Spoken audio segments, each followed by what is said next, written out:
ಅದರಿಂದ ಕಡೆಯಿಂದ ಮಾಹಿತಿ ಯಾರಾದರೂ ಸಾರ್ವಜನಿಕ ಎಲ್ಲ ಕಡೆ ಡಿಸ್ಪ್ಲೇ ಆಗಿದೆ.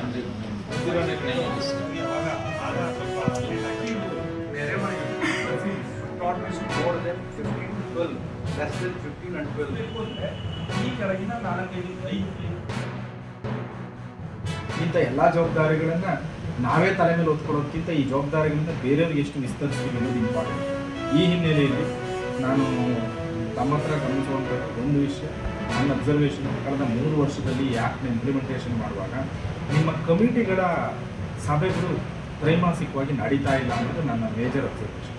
ದಯವಿಟ್ಟು ಇನ್ನು ಮುಂದಿನ ದಿನಗಳಲ್ಲಿ ಪ್ರತಿ 3 ತಿಂಗಳಿಗೊಮ್ಮೆ ತಪ್ಪದಂತೆ ಇಲ್ಲಿ ಈ ಜಿಲ್ಲೆಯಲ್ಲಿ PCPNDT ಕಾಯ್ದೆಯಡಿಯಲ್ಲಿ ಇರಬಹುದಾದ ಸಕ್ಷಮ ಪ್ರಾಧಿಕಾರ ಮತ್ತು ಸಲಹಾ ಸಮಿತಿ ಮತ್ತು ಮೇಲುಸ್ತುವಾರಿ ಸಮಿತಿಗಳ ಒಂದು ನಿಯಮಿತವಾದಂಥ ಸಭೆಗಳು ನಡೆಯಲಿ. ಇಂದಿನ 3 ತಿಂಗಳ ರಿವ್ಯೂ, ಮುಂದಿನ 3 ತಿಂಗಳ ಪ್ಲ್ಯಾನಿಂಗು, ಆ ಪ್ಲ್ಯಾನಿಂಗಲ್ಲಿ ಕೇವಲ ಡಾಕ್ಯುಮೆಂಟ್ ವೆರಿಫಿಕೇಷನ್ಗಳು ಅಥವಾ ಕೇವಲ ತಾಂತ್ರಿಕ ವಿಷಯಗಳ ಅಬ್ಸರ್ವೇಷನ್ಸ್ ಅಷ್ಟೇ ಅಲ್ಲದೆ ಇದನ್ನು ಸಮಾಜದ ಕಟ್ಟಕಡೆಯವರೆಗೂ ತೆಗೆದುಕೊಂಡು ಹೋಗೋದಕ್ಕೆ ನಮ್ಮ ಆಕ್ಷನ್ ಪ್ಲಾನ್ ಏನು ಅನ್ನುವಂಥದ್ದು ನೋಡೋದು ಇದು ಒಂದೇ ವಿಷಯ.